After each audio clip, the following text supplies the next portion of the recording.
ऐसी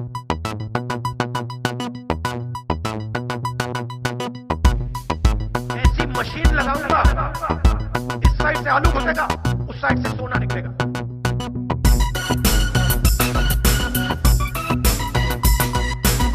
They are asking a foul question and the CPM question. Hi, this is episode 119 of Attention Pliss with Arnab. We are recording on the 21st of March, India time, and I'm Vikram Mohan from Forspire Podcasts. I'm so excited about today's episode that I'm going to cut my usual chit chat and bring our host right in so that he can introduce our guest. Hey, Arnab. Hello, Vikram. So welcome everybody, and this is the first time we're going to have a guest This season. this season. So this is the first time in 2021 that we'll be having a guest. This is somebody who I've wanted to have on my show for some time, and I was just waiting for a suitable opportunity. And there's no better opportunity than when you have written a book and the author is out on a virtual book tour, given that we are in COVID time, so everything is virtual. So today I present to you Rahul Roushan of Faking News, Pagal Patrakar, and now OpIndia, who has written a book, Sanghi, Who Never Went to a Shakha.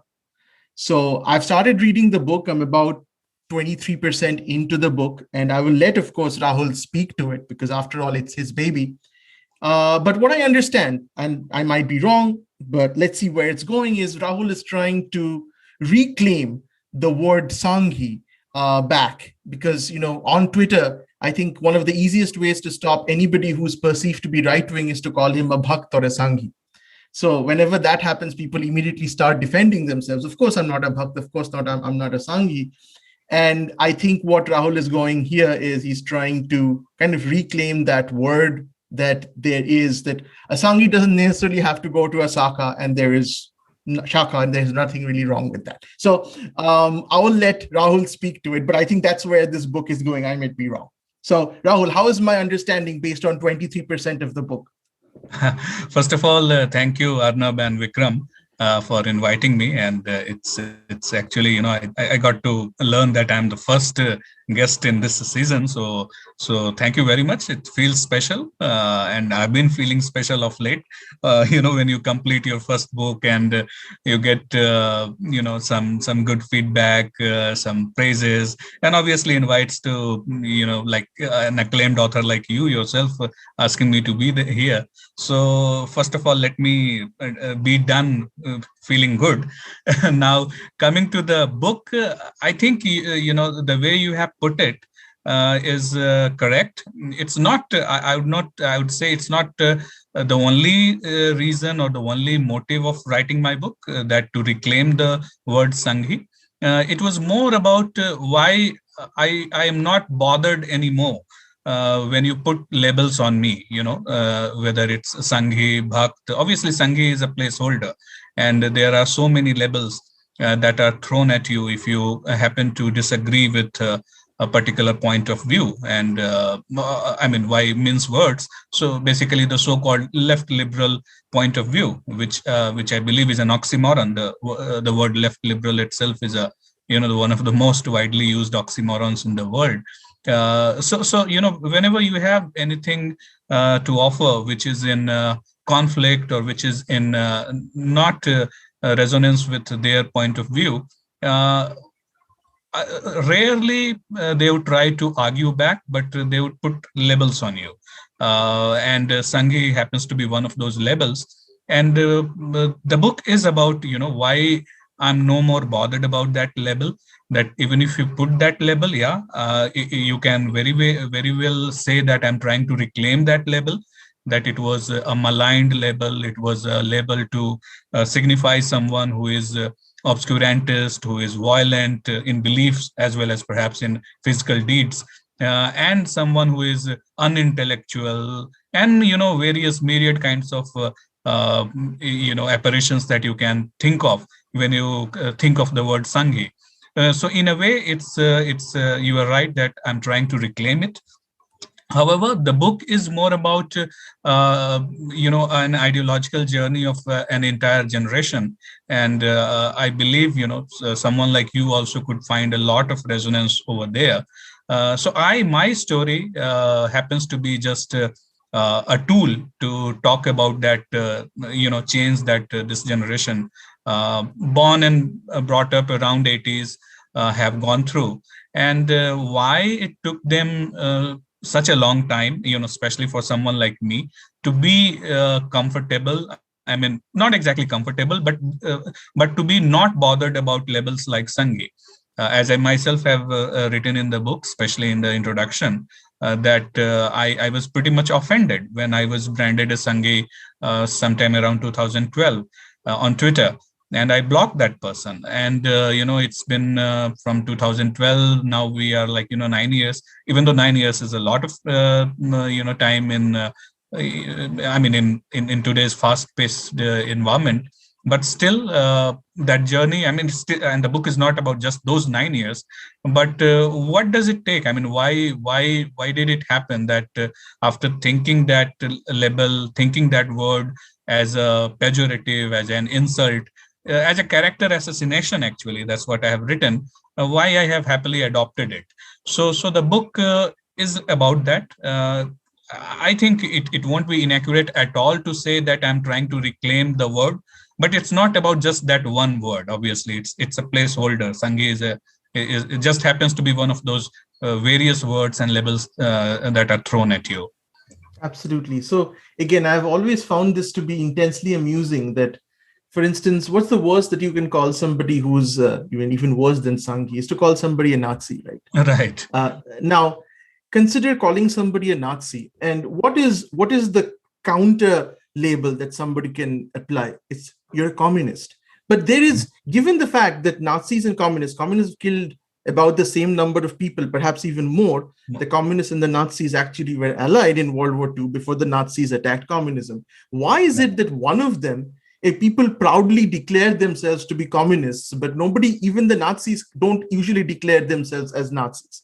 So this, given that in terms of the violence of their ideologies, both are roughly similar in terms of the impact they've wrought on the world, why does one get away while the other is still, there are still Communist Party of India. There's a party which proudly carries that label in its name, and nobody finds that to be particularly bothersome. At least I do find it bothersome that people associate with that ideology, and that it's considered to be fine in a way because they basically won the war. That's why. Now, coming back to something which you said that there is an association of not being intellectual enough, that the pejorative of Bhakt or Sanghi carries with it the fact that you're stupid. Calling somebody a communist, for instance, doesn't necessarily imply that. As a matter of fact, it possibly implies that you're a well-read person who's read Marx or who understands the difference between the Marxian view and Trotsky. So it possibly means it's kind of a, at least part of it is good to the person who's being labeled as a communist. But, and I agree with you. Why do you think that is the case? In a way, you have obviously explained it. Much of it has to do with what happened after the World War II. The victorious parties or the victorious countries, they had their narrative, something which became respectable, which whether it's the West or the USSR at that point of time.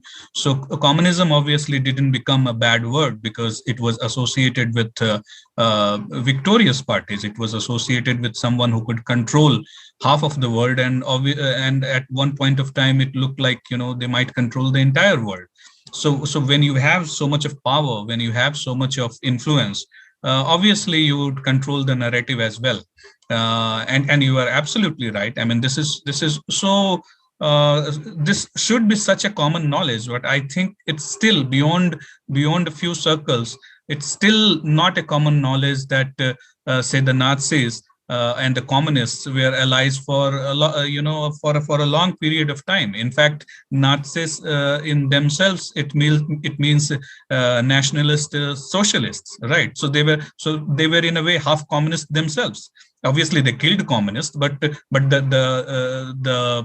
ideology, they were inspired from socialism. Many of the things that they wanted to do, their control on the big manufacturing and all, it resembled the communists, and Nazis literally meant nationalist, socialist, if I'm not wrong. And these are obvious facts. These are and these are not even disputed facts, and yet these inherent problems, these inherent how to put it, dichotomies are not discussed enough. That how exactly, I mean, on from which point of view do you claim to be highly moral superior as a communist vis-a-vis the Nazis? The authoritarian ways are pretty much similar. Even the economic understanding is very much similar. And obviously, you were for a lot of time allies with them. I think the simple answer would be that because they won the war, and whoever wins battles, obviously they control a lot of things, including the narrative. And that's how, despite so much of bloodshed, so much of lack of every kind of freedom that you can imagine, the word communist continues to have a kind of intellectualism attached to it, whereas it's in practice it's as bad as any authoritarian regime. That's the thing, isn't the practice, right? It's right. Not just a question of what they say, it's the practice. Right. I mean, we remember Nazism primarily through its concentration camps and through genocide. And USSR did this exact same thing. They had concentration camps, they called them gulags. Whether it was in Cambodia, they basically didn't have concentration camps, they just killed people out in the fields. In China, during Cultural Revolution, it's the exact same thing. So wherever communism has ruled, and let's just look at North Korea, which is really one gigantic concentration camp. So wherever communism has ruled, there is concentration camps. Even now, today in China, they do have concentration camps for Muslims. So so concentration camps are pretty much a part of any Marxist regime throughout the world. So sometimes people say, oh, this was a failure of implementation in one place, which happened because the person wasn't particularly a nice person. No, you can see that that's not true. Wherever it is, that happens, irrespective of who's ruling. So that's why I'm always surprised why there's still an Indian Communist Party. I mean, how can people proudly declare themselves to be communists? How can there be a Communist Party of India? How can people who are otherwise respected in society call themselves communists, given that this is the legacy of communism? Now, I can understand them trying to kind of soft pedal it around and say, no, we're not communists, we're socialists. And I at least get that. At least then there is some shame being associated with the word communist. But for people who appropriate the label communism, I cannot wrap my mind around this. But Absolutely. Moving on, go on. Yeah. Sorry? No. I was going to. Next question was going to be more about your. I don't know how much you want to spoil the book. Of course, it's not a story book, so there's there's no like ending. But I was particularly intrigued, and I found this very interesting. Well, first thing, I don't think in India we have too many of the kind of book that Rahul has written, at least not to my knowledge, in the sense that it's not most of the Indian political books that I've seen are usually first-hand accounts of some election or some kind of event. So it's usually something which Rajdeep Sardesai writes or something which Barkha Dutt writes, which is their fiction as to what happened. It's kind of pseudo fiction, but okay, let's just say. Then there are some books which are essentially biographies of politicians, right? But there's very little of the author in these books. So this is the first time, at least, that I have read. It's a political book, but it's also very much about Rahul and him growing up in Bihar, and so much of it is very much anecdotal and personal.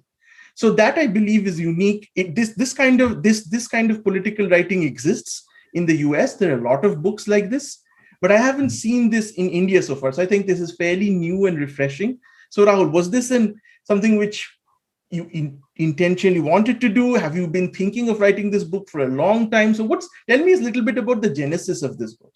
Yeah, I mean, and this is an interesting comment that I have heard from you, because, to be very honest, I'm not a voracious reader.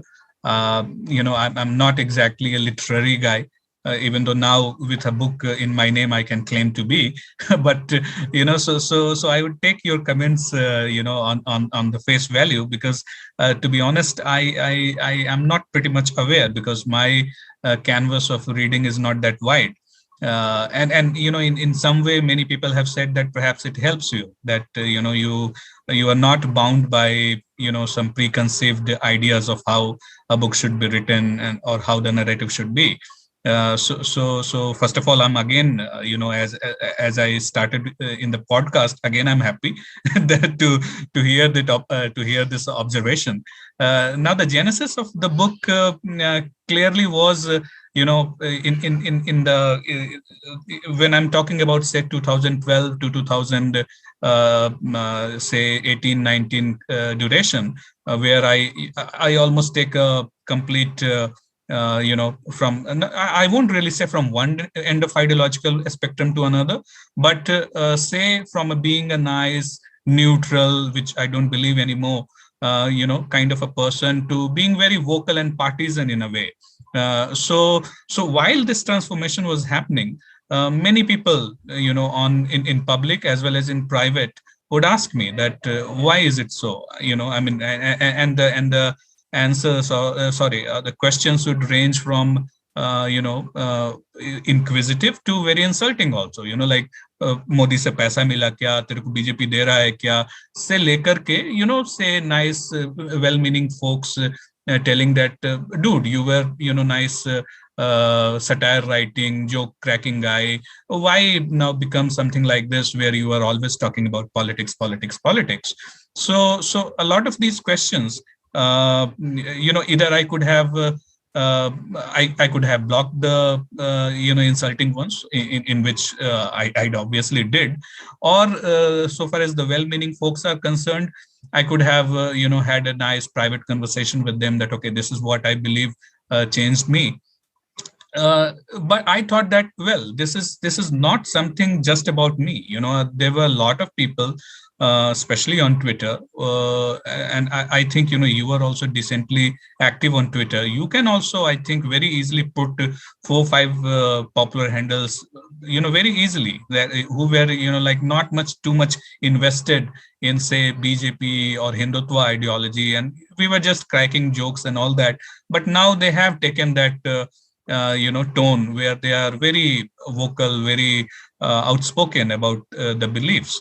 For example, say this guy, Cool Funny T-shirt, for example, and there are many such folks. So I realized that it's not just about me. There is a transformation that has happened with many people. One of the popular quip to me, or rather the tweet to me, was by Barkadar. When I said something in response to something she was tweeting, I have completely forgotten the context now, what was the original tweet, but she had said something and I poked hole in the argument, and she replied with, you used to be funny. So it was like, you have changed. Why this change? I mean, why from a funny man you have become an angry man? So this was not just by Barkha. This was something that was, as I told you, in private as well as in public, was something that was put to me by many. And at the same time, I realized that this is not just about me. Such a transformation I can see in many people. So the genesis was that I thought that let me document it. I would happen to be just a tool of storytelling about this transformation, because I could see that there were many like me who didn't care about, say, Hindutva or anything. We were just happy. I mean,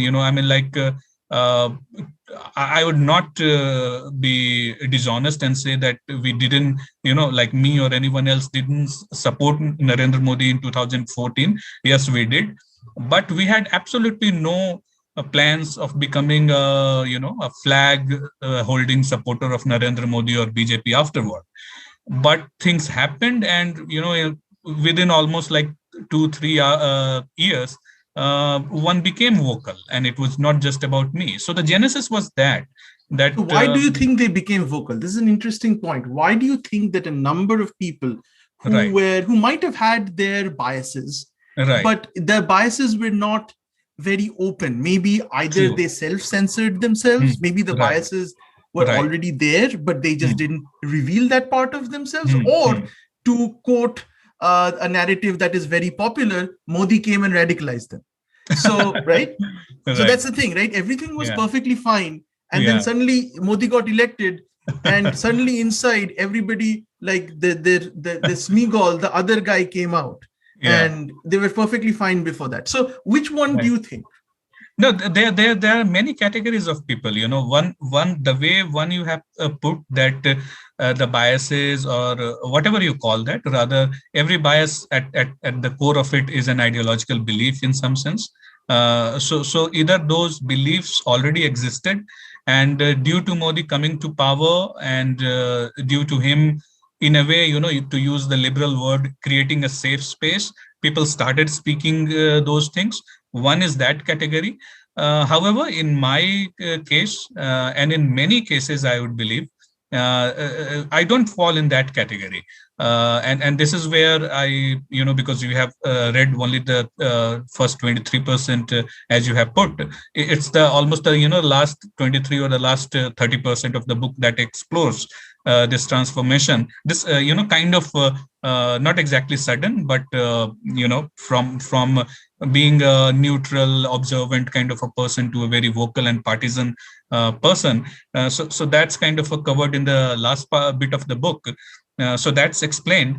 However, coming back to where you put it, I would say that among people who became vocal, there were broadly 2 or 3 categories. One, as you were putting, that they always had those beliefs, but for some reasons, out of fear, out of I mean, how to put it, because they couldn't get a platform or something, they couldn't speak. Or there would be a different category for people like me and many people about whom I was talking, is that we were not even, we didn't exactly subscribe to those biases, as you are putting, or those ideological beliefs as such. We started seeing merits slowly. And actually not so slowly, obviously, because once Modi was in power, and a few months, down the line, the other side started behaving as if the sky has fallen, and that in that sense, I don't know whether it was something that caused a change in everyone, but I think in a lot of people, especially a person like me, and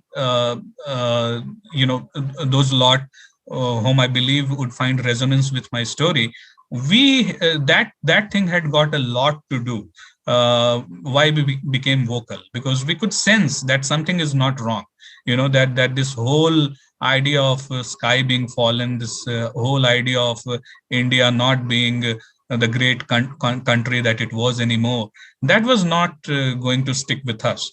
So in a way, we started going to the other side in reaction to this whole polemics, to this whole extreme rhetoric, where these guys started painting everything as evil. And in the process, we started warming up to the, say, as you put it, biases, or I would say to the, a set of framework of beliefs. And we started seeing some merits in that. So say around 2012 or 13, I didn't have much idea. I mean, say Sitaram Goel is an author about whom I have written in the book, and I have written that I would suggest every book by him to be read by people, and I had not read a single book by him by then. So the entire credit goes to the people who started behaving in a way that now they must save India from this evil person called Modi.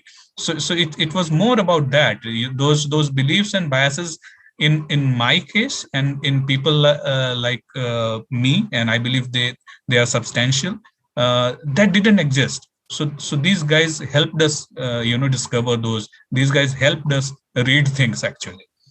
Okay, so tell me something, and you use the word Hindutva somewhere. What's your definition of what's your definition? I'm not asking for what how would you define Hindutva? And do you think that are you proud that you are, first of all, what is Hindutva? Secondly is, do you believe in it? And thirdly is, and the answers could be the same. And thirdly, is this something which you're proud of? Right. First of all, Hindutva, obviously, it's again a very misunderstood term, or rather, let us put it this way, that for many people, it means very different. Either genuinely or on purpose, people either make it sound like, in a way they want it to, they want the meaning to be conveyed. But so far as I am concerned, for me, Hindutva is the essence. I mean, the literal meaning, that the essence of being Hindu. So Hinduism, fundamentally, it's a religion, obviously, which is very, very different from the Abrahamic religion. I mean, in that sense, perhaps the word religion itself doesn't do justice to the entire concept of Hinduism. And that's where many people insist that we should use the word dharma or dharmic for Hindus. Now, Hindutva, in popular parlance, obviously, it's supposed to be the political arm of Hinduism or the political thoughts of Hinduism. I would say, surely, there could be something called political Hindutva as well. But when I say Hindutva, I primarily mean it as a common denominator, as a commonality between every group that can call itself Hindu or Dharmic. So whatever is the common binding among all these groups, that is something I would call Hindutva, and that's the literal meaning of the word Hindutva as well. That it's the Hinduness, the essence of being Hindu, and that's how I would define it, and I'm proud of it because I as I said that over years I started getting this feeling, this impression that we will have to wear this identity on sleeves because I mean, look at, and again, I would be very honest that this is mostly in reaction because now entire liberal politics or especially the woke politics, it's all about identity. I mean, you are nothing beyond your identity. Then why should I live in a make-believe world? Why should I think that my identity doesn't matter? And then it comes, after that comes the question, then what is my identity? Should I consider myself as a Bihari, as some caste or what? So I would choose the identity as Hindu, and the consciousness of that identity, that what makes me Hindu, the contours of that identity, that is something I would say that is Hindutva.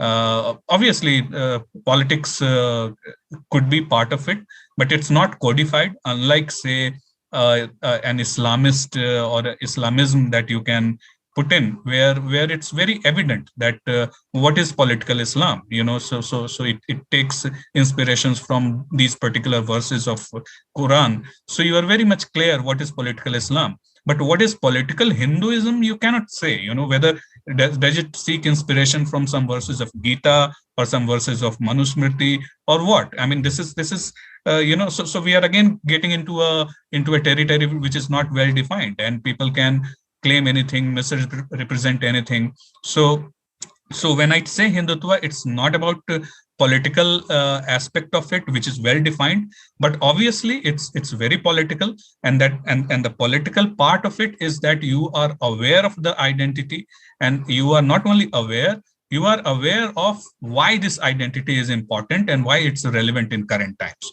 So that's broadly how I would define it. I hope it's a little clear. Otherwise, obviously, you can ask me the counter questions or the follow-up. Oh, no, that's I agree with you to a certain extent.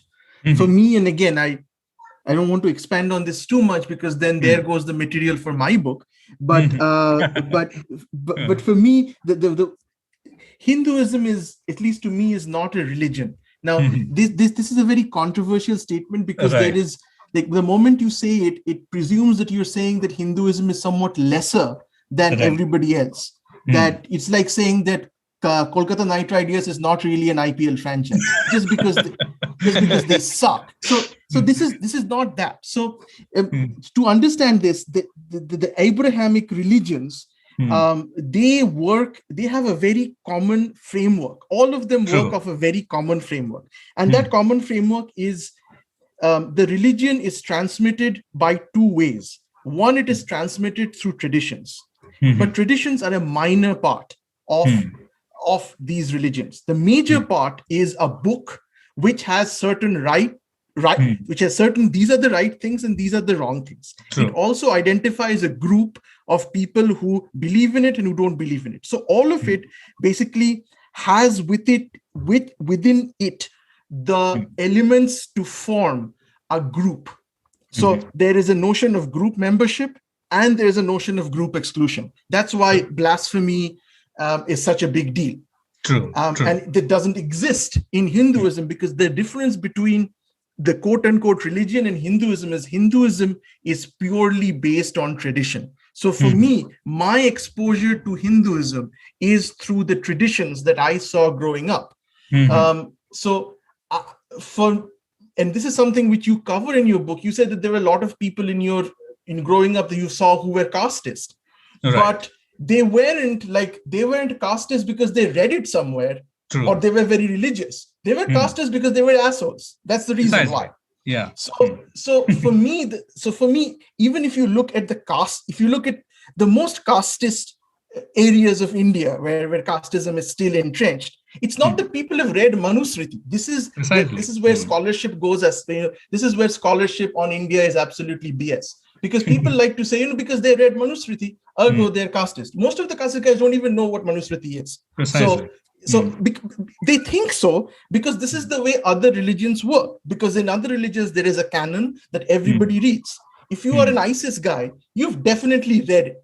You very well know the religion. In India, the craziest communal people haven't read the Gita. They wouldn't know a thing about it. Okay? Absolutely. So the reason why they're violent is usually because they saw other people who are violent. So violence to them is bequeathed by their tradition. So Hinduism, and that comes from the very nature of Gita, which says that what is right and what is wrong is a function of your context. That is, you can kill Duryodhan. It's not that killing somebody is bad. In Abrahamic religions, killing somebody is bad. Committing adultery is bad. Okay, so that's what the 10 commandments are. Of course, we know that both of them are not, perhaps, they're not the same in terms of, and that's why Jack the Ripper and Imran Hashmi, not the same. So, and then, of course, law, which is Christian law, Islamic law, basically grew as a response to that to create exceptions. Okay, for this you can kill. For this you can commit adultery. For this, so it basically became, finding exceptions. So then they started putting these conditions and everything. Whenever we talk, and unfortunately, this has become that not just our generation, many generations before that, we have grown up on British education, is that when we talk about concepts, our concepts are fundamentally Abrahamic. When we think of things, we have been conditioned to think on those lines. So when we think of, Hindutva, so coming back to the question, Hindutva for me is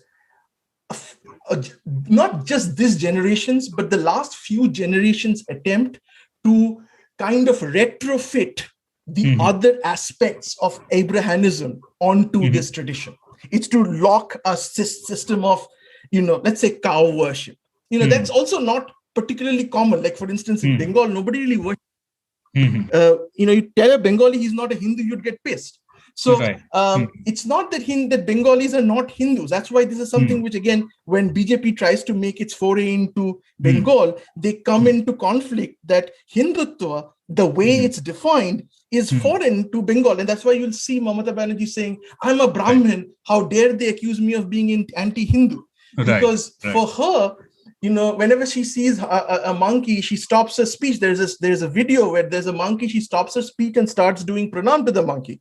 So this again comes inherently from her. So she's genuinely shocked that somebody could think that she's anti-Hindu, because for her that comes from her traditional upbringing as a Banerjee and as a Brahmin. That's how she's been brought up. So, but the political fact, that the fact that it is in and there's out, that part isn't what drives Congress. I'll keep to the side because, as you rightfully said, Congress will do whatever it needs to do in order to stay in power. So this is one party which has basically done everything.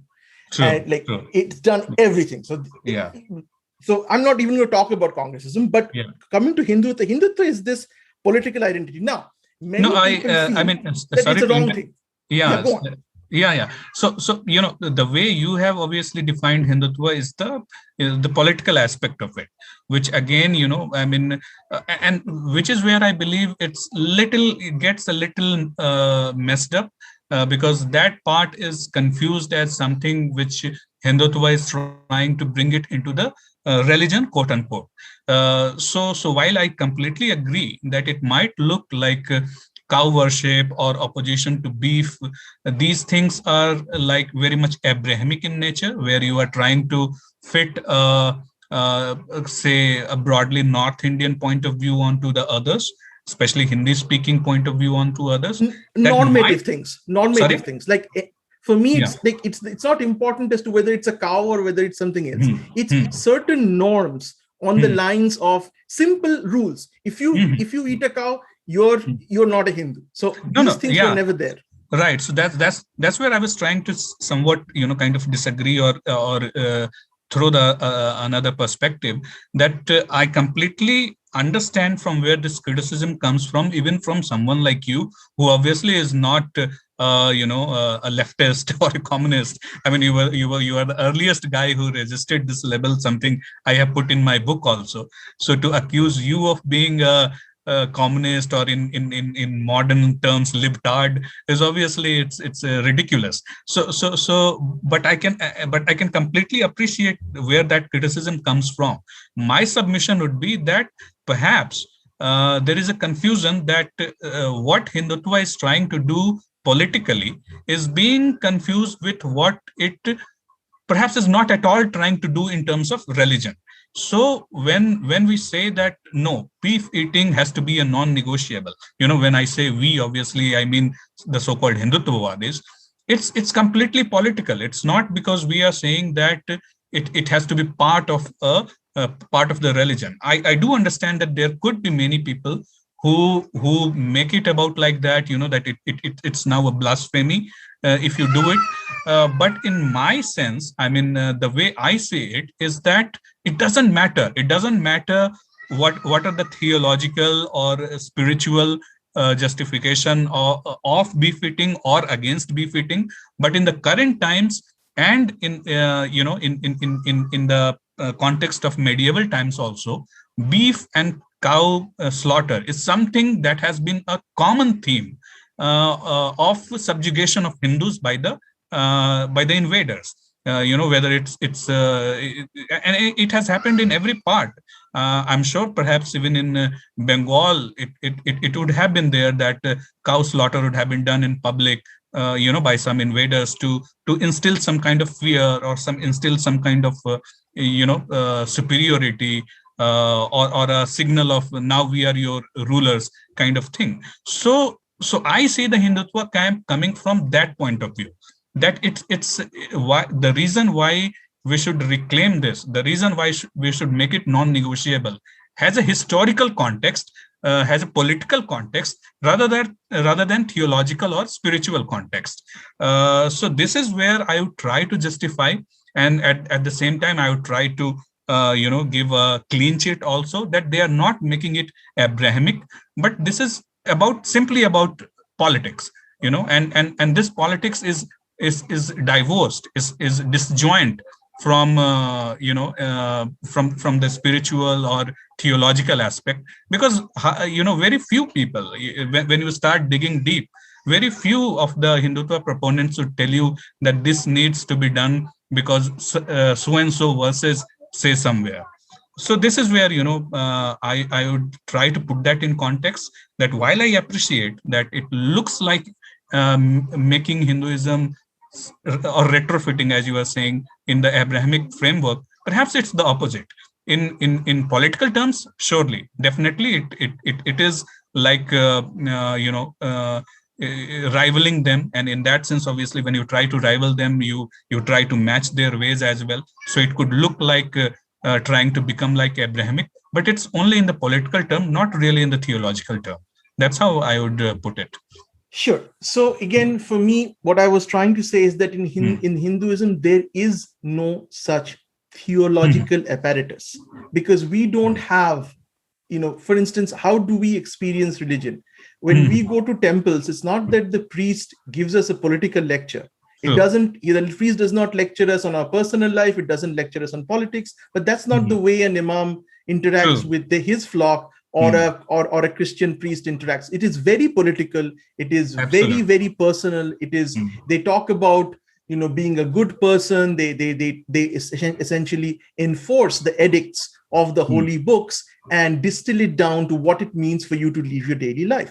Even if you look at priests, at least my own experience of growing up is the only time we interacted with priests was when we needed to do like Saraswati Puja or Durga Puja, some kind of tradition. So they were the keepers of tradition. Nobody listened to them. As a matter of fact, people were very disrespectful of priests. They were like, oh, the priest will come in and then he will ask for this, he will ask for that. The priest was treated as no different from, any kind of service provider. There was no, so again, when I read these so-called books about Hinduism, which kind of simplify based on this Abrahamic lens that, okay, Brahmins are always like venerated and they're this super exclusive. That's not true in practice. Right? There was nobody who respected, quote unquote, the Brahmins, because they were seen as just another service provider. The only thing was that they provided service in terms of rituals. Now, here's where I think a lot of left liberals will also agree with this. Now, where I have issue with left liberals is that left liberals say that Hinduism should stay this way, that it is inherently immoral of Hindus at large to want to adopt the Abrahamic model. They say, on one hand, you're talking about decolonization, and on the other hand, you basically want to adopt the structure of the colonizers. To that, my answer to that is, honestly, I wouldn't personally, but I can understand why others would. Because if everybody else is a team, then hey, we got to be a team too. There's no other way. So again, and there again, I kind of run into dispute with, for instance, the Shashi Tharoor's analysis of Hinduism that we are inherently tolerant. No, when he's saying we're inherently tolerant, he's conflating the Abrahamic religion definition of and putting it on Hinduism and saying it's tolerant. No, a religion in the Abrahamic sense can never, quote unquote, be quote unquote tolerant. It's only civic tolerance. That's what secularism is. Even the word secular is a construct which came from the Catholic Church. We can talk about that some other day. But even the word secularism, which people wouldn't be shocked, came from the Protestant, the Reformation movement. That's really where the word comes from. So it's a very religious word. So the people will be shocked to know that. So the point again is that, for me at least, the Hindutva, I wouldn't characterize myself. This is my own personal thing. Right. That I wouldn't characterize myself, being the person I am, as somebody who's inherently want to be associated with politics in terms of a religion. But I also understand that the way I want to live my life, the world doesn't work like that. The world works like how other people perceive me also. So it's not an individual decision as to how this world will pan out. So I can totally understand people who want to, and that's perhaps why I get tagged as a right-wing Sanghi also. Because what I am trying to say is that while I don't agree with many of the things that are fundamental to, let's say, the BJP project, I don't think that I won't judge somebody for doing or thinking on those lines, because I think that's as valid a way of thinking as anything else. Exactly. This is somewhere I would put myself in, those times in 2012-13. Somehow, obviously, you have insulated yourself from, being impacted by the much craziness that followed, and I couldn't, and that's the book that's all about. So this is exactly how I was, at that point of time, that I might not agree with everything what the Hindutva Vadis, in those days, the way I perceived them, say or believe.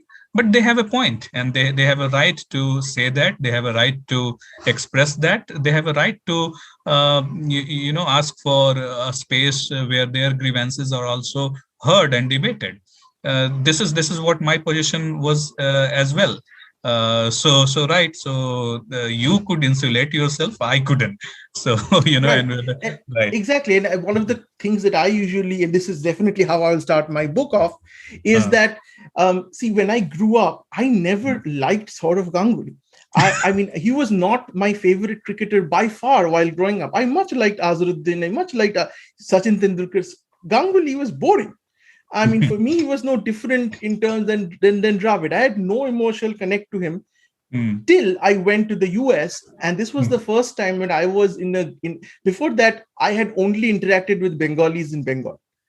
Now, once I left that cocoon and went to the US, where graduate school was, multicultural, where culture refers to every Indian culture, I found that, criticizing Ganguly was basically anti-Bengalism dressed, in disguise. I mean, there was definite parochialism in the way that Ganguly was being talked about, and the fact that people would come to me and said, "Dada ne kya kiya," or Dada.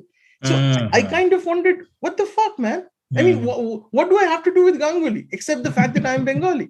And so this was not just one isolated but I realized that no matter what I thought of my identity, that I wasn't close to it, other people don't see me like that. Precisely. So at that point of time, I started defending Ganguly, and that's when I became his fan, because I kind of was forced to become it. I really didn't want to. So replace Ganguly with Hindutva and you have me. Yes, exactly. So it again is how the world reacts to us. And I've never, for instance, been singled out because of my traditions. Never. So perhaps that's why this kind of feeling never happened to me. So that's why but again, as I can fully understand why others would feel so. That I am not going to judge them for that. And for me, that is liberalism. Liberalism is understanding that, look, everybody does not have your they talk about privilege. They love to throw the word privilege around, right? But then they totally don't consider this concept universally. So I have certain privileged upbringing, good, bad, but there are certain things that I have never encountered. I wouldn't even want to judge anybody else given what they have encountered, as long as I like to say, as long as it's a consistent theory that you believe in. I mean, when I have been blocked by Rajdeep Sardesai or Sagarika Ghosh and the many people who have blocked me, so you can say, well, why do you bother with them? I say I don't bother with them because of what they believe in. If they believe that Rahul Gandhi is a chosen savior, then I'm perfectly fine with that belief.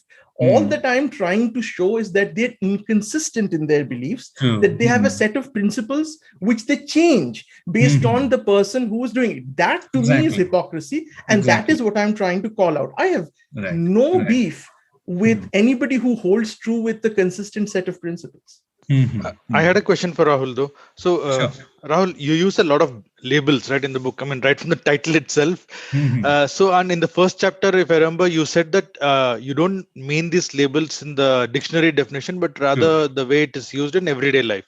Precisely. Yeah. So and in the West, I mean, in the West or US, they have some standard issues to gauge whether you're a liberal or conservative, whether you're right or left. For example, abortion, teaching evolution, gay marriage, marijuana, etc. Right. So in the Indian context, what is the litmus test for finding out if you're right-leaning or left-leaning, liberal, conservative? Like Arnab said, probably being blocked by Rajdeep or Sagarika is one test for sure. But anything else that you can think of? No. I mean, that's where I have put in the disclaimer also that in India, most of these labels have become meaningless. I mean, like at current, as we talk currently, it's all about Modi in a way. If you are pro Modi, you are right wing. If you are anti Modi, you are left wing.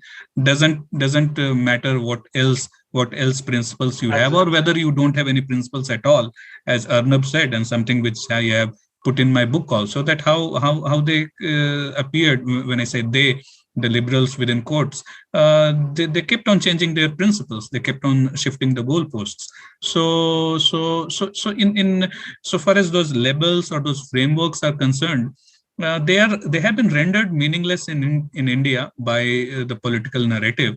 But more than that, I think slowly I am also realizing, and as my entire life is, and everyone's life should be like that only, that you start learning new things again and again. Perhaps they never fitted into the Indian society anyway. The conservative or the liberal labels that's in the West. So we need actually our own kind of labels. Many people have said that it should be perhaps dharmic versus either Abrahamic or something else, because it's so much complex in India. Like RSS, if you see it, it's social, it's economic beliefs. It's as left as it can be. Obviously of late it has changed many of its views, but traditionally their economic thinking matches with socialists. Absolutely. Swadeshi is very much protectionism. Right. They've never really had a strong economic right. I mean, true. So in that sense, for long these labels didn't mean anything in India. But even the assumed belief, the assumptions that by conservative in Indian scenario or in Indian context, when you put somebody in the conservative camp, this is what they could believe in, is also something very complex to define. So in that sense, we need our own labels perhaps.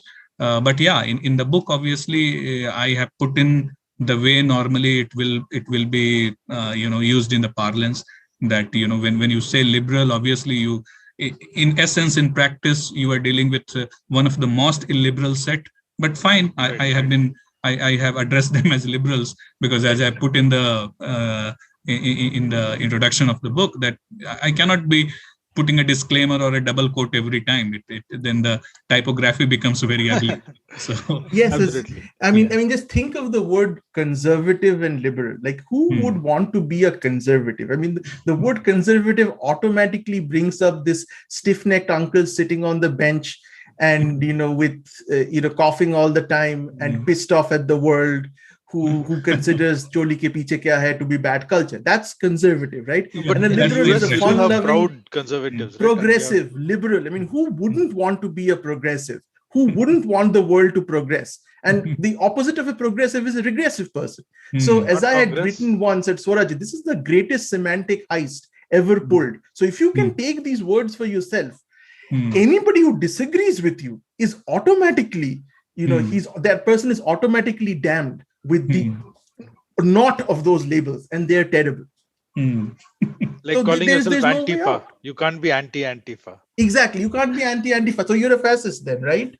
If you're an anti-Antifa. So that's the way. That's the way that's the way the labeling works. And I think that over the years, they have been pretty good with respect to the labeling. I think one of the things is it was like domain name squatting, right? There was nobody else who was actually even trying to apply for the domain name. So they bought all the good domain names and left the shitty ones for everybody else.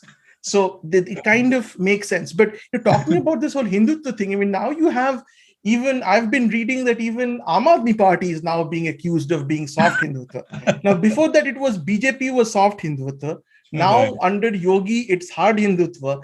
And Aam Aadmi Party is soft Hindutva. So, even in terms of who the enemy is, it keeps on changing at all points of time. Yeah, but in a way, they have kind of made it clear. And I won't say extremes amongst them, but rather the honest guys amongst them, they make it very clear that they don't see any distinction between Hinduism and Hindutva. The Periyarites or the new woke guys in the West who would cancel Rashmi. I hope I got the name right. Rashmi Samant, right? She was forced to resign from the Oxford thing just because Jai Shri Ram was put as a DP by her parents, I believe, not even by her. So they are very much clear that there is no difference between Hinduism and Hindutva. Hinduism by default is an oppressive religion. Hinduism is nothing but caste oppression. Hinduism is nothing but injustice. So the they are very honest and clear about that, and it's good that when Kejriwal says something, anything remotely positive or rather symbolic about Hinduism, they all start jumping on him and calling him a Sanghi and Hindutva guy. So in a way, they are undoing their own propaganda, where they try to fool a lot of people by making a false distinction between Hindutva and Hinduism. Their target always have been Hinduism, and they have been using Hindutva as a smokescreen. But good. I mean, Aam Aadmi Party and Kejriwal should do more of those things, so that it becomes very apparent that in their framework, there is absolutely no difference between Hinduism and Hindutva. Even a lighting of a diya at an event is a Hindutva for them. So good if, I mean, I'm happy that Kejriwal is doing that. So, some of this comes from, I believe, again, the lens through which originally in the Indian native traditions, the dharmic traditions, if you don't want to use the word Hinduism, was looked at by British scholars. Precisely. So the British scholars who came there were two parts of it. One was there was an inherent sense of superiority. And this is not just for Indian traditions. This is exactly the way they have looked at native Indian traditions. They've looked at African traditions, anything that did not fit. So it's not just, of all the things these guys only crib. No, this, if you look at scholarly work, which is being done by people all over the world in terms of people who did not belong to these Abrahamic religions, all of them were tarnished with exactly the same kind of, these people they have primitive traditions. Right. You would find, for instance, at least when I was growing up, that most history books, of course, Bengal 1980s, of course, they were all written by communists. There was this underlying thing that Hinduism became obsessed with ritual and with worshipping multiple gods. And came this reformation of people saying, let's go back to its simplicity. Let's go back to one God. Now, anybody with half a brain would realize what's going on here. Yeah, true. What they're trying to say. And honestly, the guys who are saying it, I don't think they even know what they're saying, because their mind, they've grown up so used to this Christian worldview that they're basically saying exactly what a person from the church would say. They don't think it. They think they're being secular, actually. That's the tragedy of it all. If you go and point it out to them, that this is really where this rhetoric is coming from. You see, another thing is, and at least I find this in a lot of this scholarly work that's quote unquote done on, our traditions, is that there is an attempt to provide meaning to our traditions. By the way, this is not just something which they have done to us. This is something which they do to African traditions, something they do to native. So they take traditions, they take these kind of pagan, let's call them pagan religions, which are tradition based, and then they try to provide some kind of meaning to them. For instance, look at these guys dancing in a rain dance. They actually believe that the rains will fall. That's not why you have a rain dance. The rain dance is just a way for the community to get together at a time of stress. So there is no inherent, but where does this come from? This comes from the fact that in Christianity, every tradition that they have is linked to the book. So for instance, their baptism, everything has a justification in their book. So for them, any tradition has to have some kind of meaning, and that meaning comes from the word of God. That is why you will find that for Christians, there is this whole thing that what is the meaning of my life? See, Hindus never had this question, this notion of the meaning of life itself to somebody in a dharmic tradition is meaningless, because they just didn't think of it in those terms. Now, these are good, interesting discussions, but the point is that... I mean, this is where I would pimp my book as well. That I have put in, similar thoughts in the book, and I mean, because there are so many things to be written and discussed about that. All of these actually deserve a book in themselves. But in short, in whatever way I could do, I have put in that this entire thing about how the British came and how they looked upon our culture, and that's where this whole so-called ecosystem and their belief generates, there is, that's the genesis from where this no distinction between Hinduism and Hindutva, and Hinduism being naturally unjust or oppressive religion, those things comes from there. And what you pointed out, like this whole thing about too many gods and putting those things as reforms within quotes is a very Christian belief. Obviously, I haven't Exactly. put Christian as such in the book. I am already such a bigot and a bhakt, so I didn't bring Christianity over there. But I have put in so these are very valid observations, and this comes from imperialism. These guys, right. they're here. They're not just here to take our land and take our money. They are here to colonize our minds. Precisely, they actually believe that they are the whole notion of a white man's burden, that they sincerely believe that this is a show of how good we are, that we are actually protecting, or we are showing them, these misguided people, the true path. So it's not just that they're here to just rob you. They're here to change you. And they are so much ahead in the planning the narrative that now that I mean, not now, I'm sure many people before us also have observed and discussed these things, that how, say, the pagan thing, how they also try to show down or kind of do with the African culture and African traditions, or the native religion of Africa, and how, say, Hindus can see a parallel over there, but to deny that parallel, now they are investing into Afro-Dalit and such kind of narratives. So you even deny the agency to Hindus to say that, okay, look, what happened in Africa is also what we are saying that happened to us. So they would say, no, I mean, it's Afro-Dalit. What happened in Africa would then the white people actually become the Brahmins over here, and the natives become the Dalit. So they are already so much ahead in denying you the agency.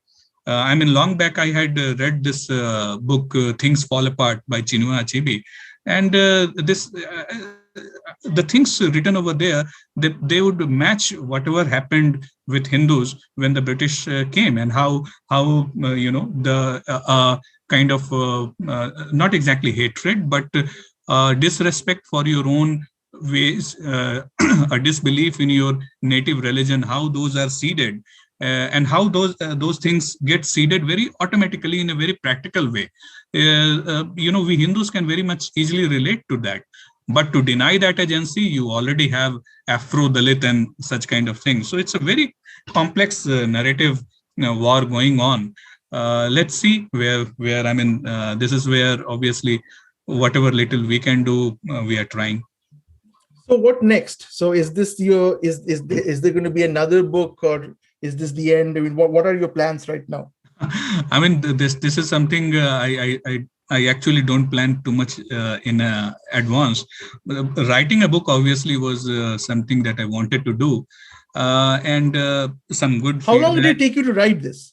Let's look at some of the mechanical parts of it. I mean, you would be better a place to answer these things, and you have gone through the whole process. But I don't know. I mean, perhaps you would agree that the writing in itself doesn't take that much time.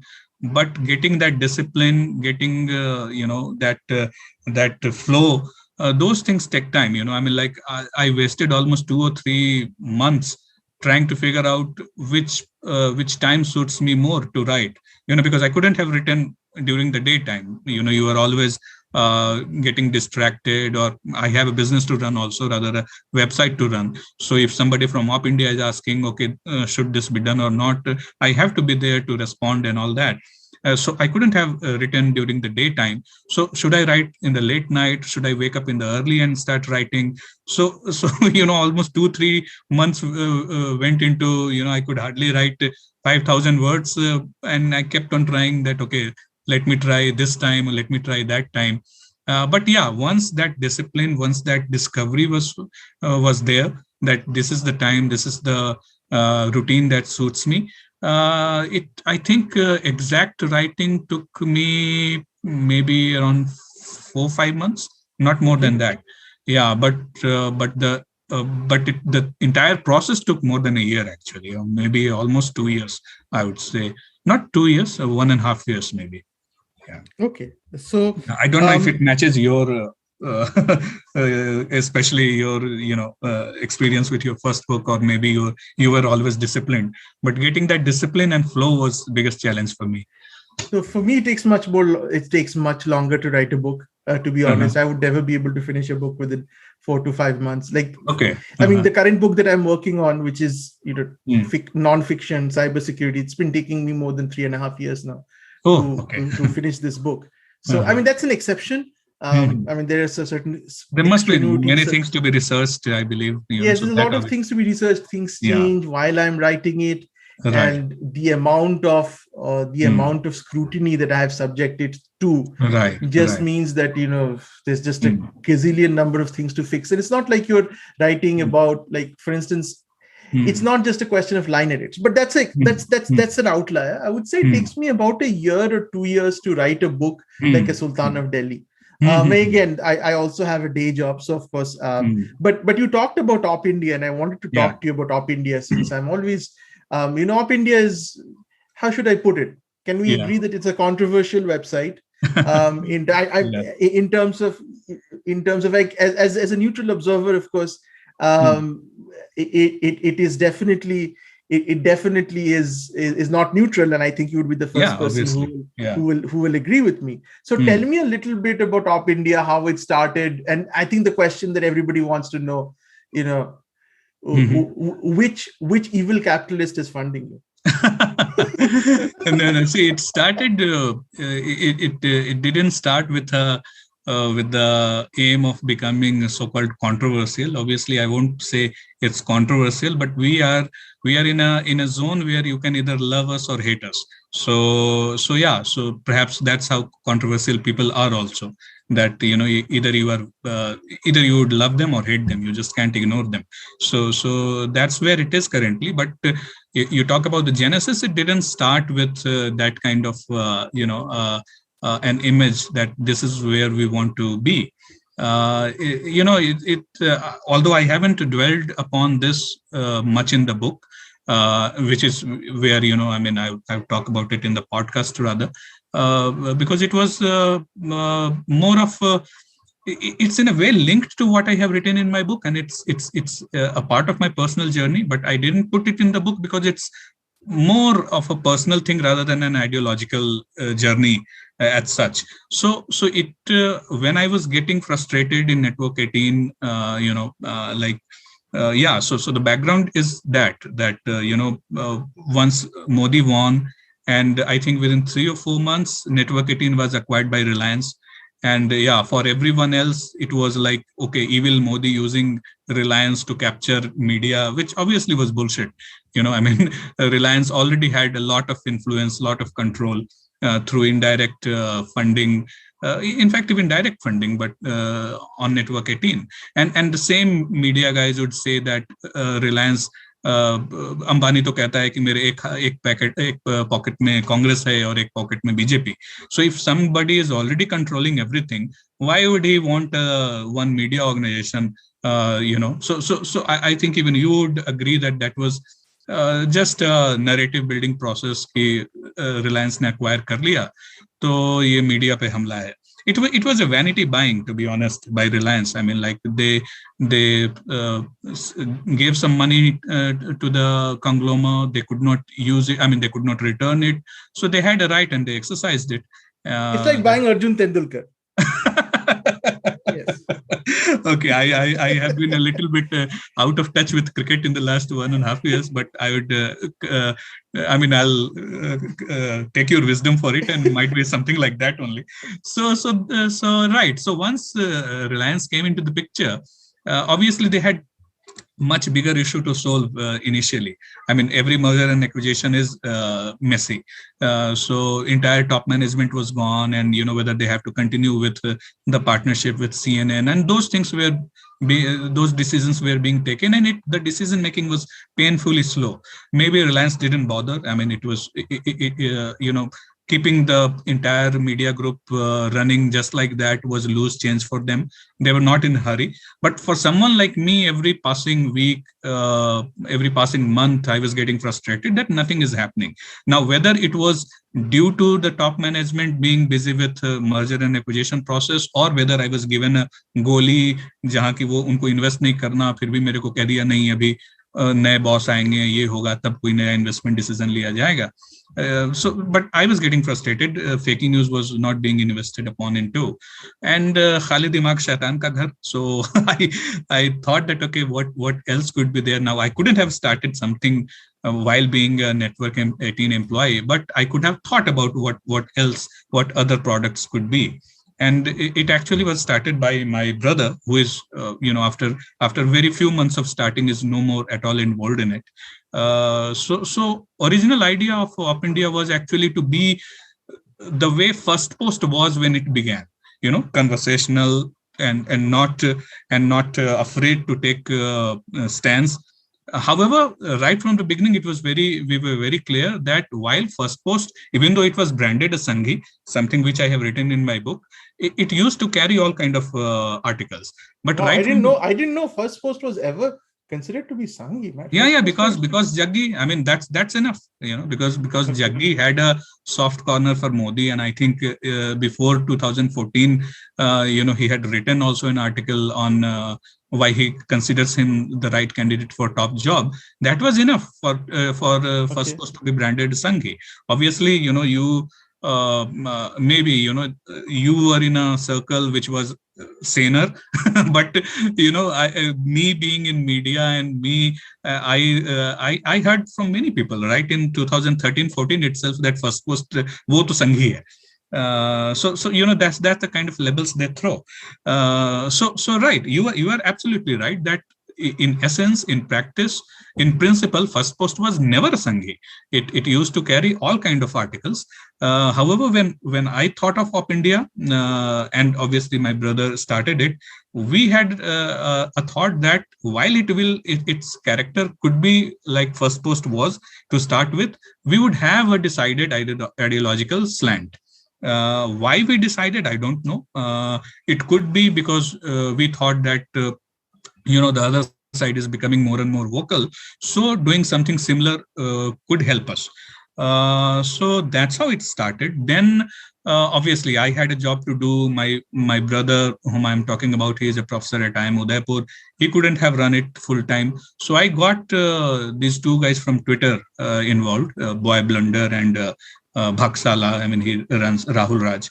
And then because of Boy Blunder, he started a weekly or a monthly thing called Media Lies. So we, in a way, morphed into a media watchdog kind of a thing. We would poke holes into reports and things of OpIndia, of the media. And then slowly it started getting traction, and we were acquired. I mean, we got into understanding. I mean, we were taken over by Swarajya in a non-cash deal, in an equity swap kind of a thing, even though we hadn't corporatized OpIndia. Now, and that's when I left Network 18. And after that, obviously, everything is in the public domain, how it's happened. Now, your question is, who are the evil capitalist funding? Obviously, initially, the evil capitalists were the Swarajya guys because they took it over while it was being run part-time by 3 guys. However, we split with Swarajya because together we tried to raise certain amount of funds, which could help both Swarajya and OpIndia grow together. But we fell short of those, that target. Now, either both the brands would have curtailed on their original ambitions, or only one of the brands could have curtailed their ambition. So OpIndia could have just continued, on a very small scale. So that's where a couple of evil capitalists come into picture. Now I cannot name them, because they I mean they are Delhi based people, and they put in some money that, okay, if this is the kind of shortfall that you guys jointly had with Swarajya, and we like OpIndia, then we can put in that money. Now initially the idea was that it would be put in the original holding company only, I mean, which is the Kovai Media, which owns Swarajya. But then the investment round was just closed. Now you obviously would understand that if a round has just been closed, and after a week or two somebody new guy comes and he says that, okay, I am also putting in this money for this brand, a fresh round of equity dilution, it becomes a little messy. Like people, those who have just put in money, they got some shares, and you suddenly within a month or two you say that no, now your shares are already diluted because this guy has come. So those issues cropped up, and we split. So this new little bit of money which was coming, it came entirely for us, and we made a separate company, and that's the seed money that we got. So this was somewhere in late 2018. Now that seed money lasted for around a year, and we were really fortunate that almost around the same. Did you have? Sorry? How many employees roughly did you have? Yeah, at that point of time, we hardly had 9 to 10 guys. So that kept us, we didn't need a lot of money. So that seed amount could help us sustain for a year, more than a year. And then, while we told them that, okay, we want to expand, we want to start Hindi, and okay, then the second round of funding came from the same evil capitalists. But after that, once we grew into 2022 member team, Hindi and English both, for the last more than 1 year, we have been completely self-sustainable. We haven't, we don't need, our funders to pump in money, dilute more equity and stuff like that. Okay, so let me stop you here. So when you say you're being self-sustaining, how do you make your revenue? Do you take advertisements, or is it only user contributions and whatever voluntary? Both. Almost 75 to 80% is, it fluctuates between months. So between 75 to 80% is by user payments. And it's we were the first one to do it. What we called say an invisible paywall in a way. That even though our all content is free, and we are a private limited company, so we cannot ask for donation. So we ask people that, okay, even though everything is free, you imagine that if you were to be paying for the content, how much you would pay us. And I was not actually very confident that it might work, but it worked brilliantly. And we have been able to sustain ourselves through that way. It all is booked as revenues in our books. We pay GST, which obviously a little bit hurts us, because a magazine doesn't have to, a newspaper doesn't have to pay GST. Whatever they earn, it's booked as a revenues. हमारा तो जैसे ही पैसा आता है 18%, हमें तो पहले GST देना पड़ता है. So yeah. So and obviously the Google ads are there, the Facebook instant articles are there, which the liberals keep on trying to demonetize us from there. With Google, they had a successful kind of 1 month or 2 month kind of a duration when they could actually demonetize us. But we got. So what do you mean by demonetize us? Because the word demonetization has a very significant meaning for us. On Google's platform. Yeah, so they had disabled our AdSense account. So we nailed Google that, okay, tell us exactly where do you think our articles kind of violate your advertising friendly guidelines. So they have this I think with you are in a WordPress setup, but I'm sure you know how Google monetization Right. Yes, works, No, absolutely. right? yeah, of course I know. Yeah. But Yeah. this Google pulling you off happened for what triggered this? Yeah, so many people would have send them mails. That's how the liberal thing works. Obviously Google never officially accepted it. They said they kept on saying that it's the algorithm, that's their standard thing. Right. I mean, But I follow people from both the yeah, hills. Right. I mean, once every few months, at least, I see people saying, okay, they'll probably RT or quote tweet, or even better, they'll screenshot one of OpIndia's articles and say, right. please report this, please report this.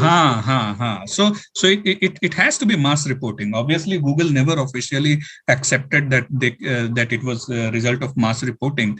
But even after mass reporting, we told them that okay, give me 10 URL links where you think our articles violated your advertising friendly rules. They kept on stonewalling that thing, and at the end of the day they came up all links where the user comments had something hateful. Now that obviously I would agree, and I would concede that that's something that we were not moderating, and it was on discuss. And you all know, I mean, Arnab, we come from the generation of Rediff comments. So these days obviously, I mean, comments can be anything, and they can violate everything in the world. So this is the best Google could come up with. And since we were not such a thriving comments community, we did away with comments. So if you actually anyone who have been following OpIndia would know that, say, 6-7 months earlier, there used to be a comment here kind of a button, which is now gone. Right.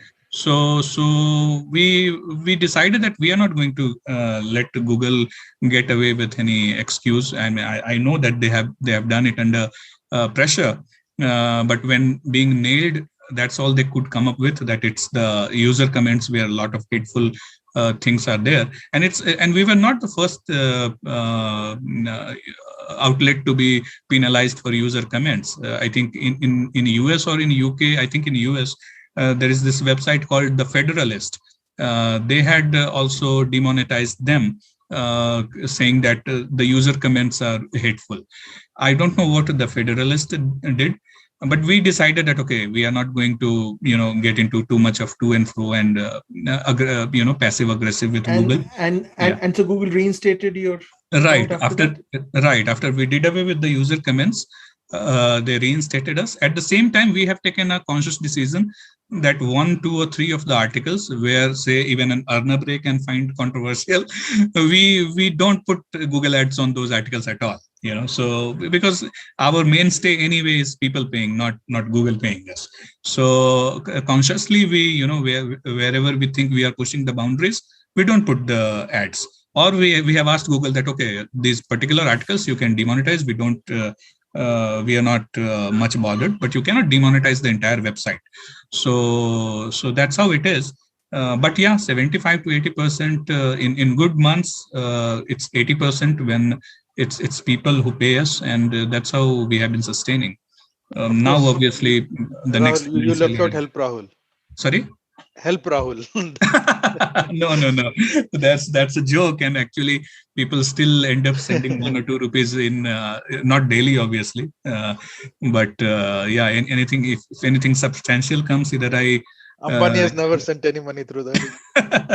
I return it, or yeah, on my birthday some came, so I very selfishly kept it that okay, maybe it's my birthday gift. So, but no, help Rahul is not where I seek any So funding. again, when I said evil capitalist, my entire thing was kind of scoped on which end of the Narendra Modi Stadium is the capitalist.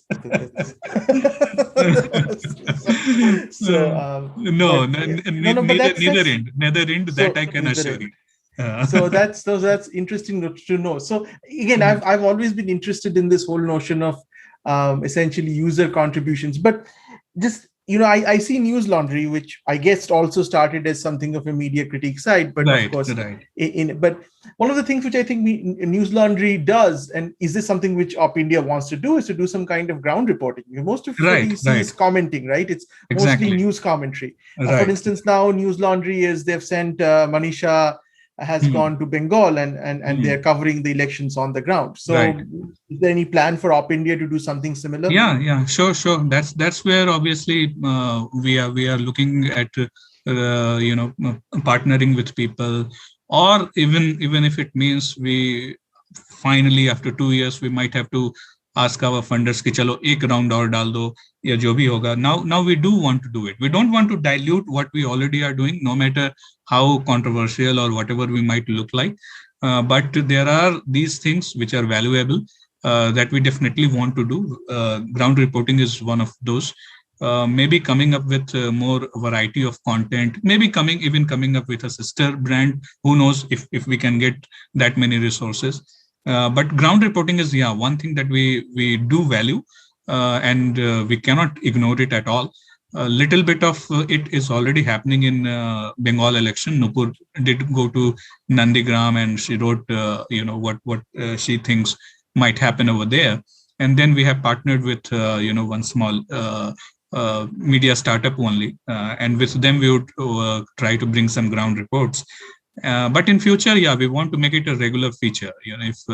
That's where I'm trying to figure out, because ground reporting is obviously expensive job.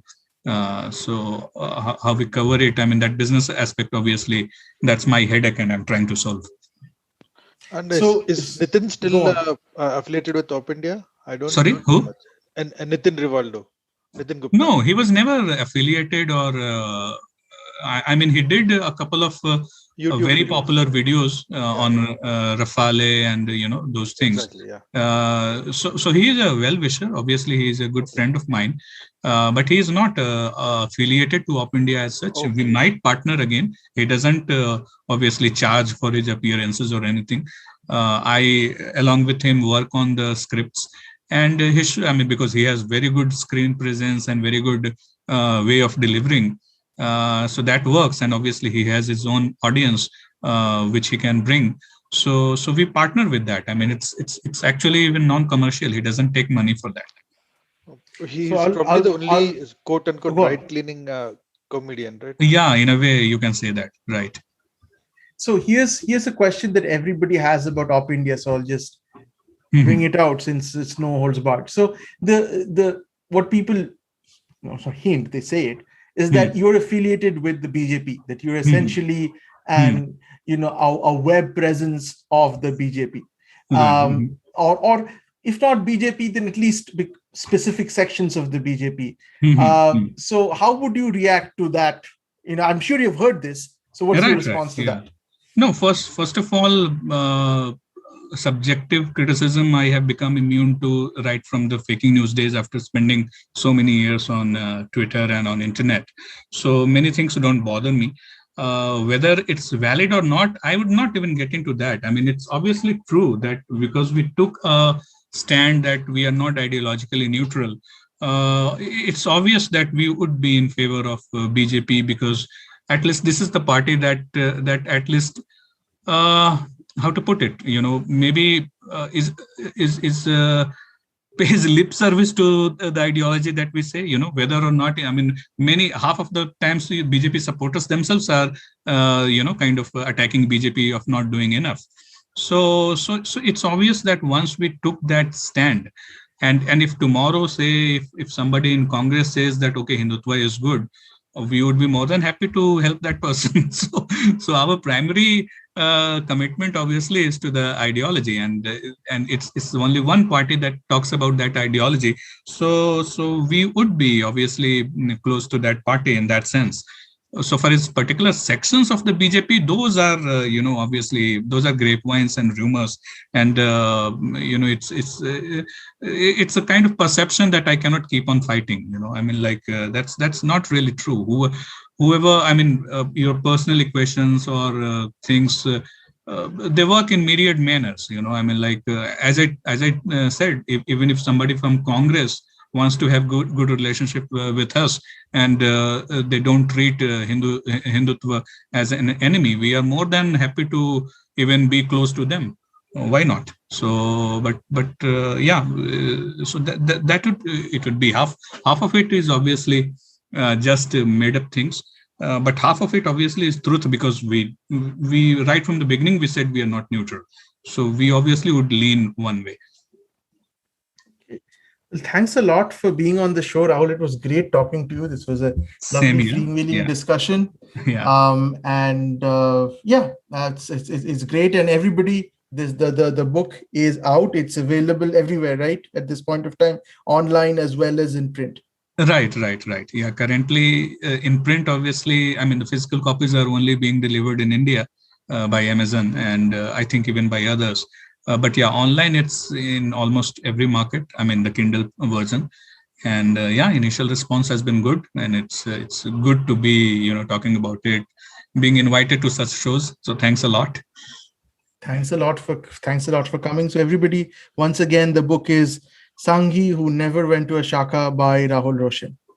So thanks a lot for everybody for joining, and I'll let Vikram Mohan sign us out. So that's our podcast for today. And again, Rahul, from my end also, thank you so much for being on the podcast. We do hope that you join us again, because I think there's still a lot to be discussed with you on this end of the spectrum. And of course, to our listeners, you can find Rahul's book on Amazon and many other places where books are sold. We will have a link to the book on the show notes right there. And there's, of course, OpIndia too, for news analysis and opinion, available in English and Hindi. Currently, I'm 18% into the book. That's what Kindle tells me. And so far, it's been really resonating with me. And helping it is also the fact that I grew up in Bihar, present-day Jharkhand in the 80s as well. So it did bring up a lot of memories for me. So I recommend it highly if you agree with Rahul's thoughts, and very highly recommend it if you disagree with him vehemently, so that at least you can see where he's coming from. And that's all for now.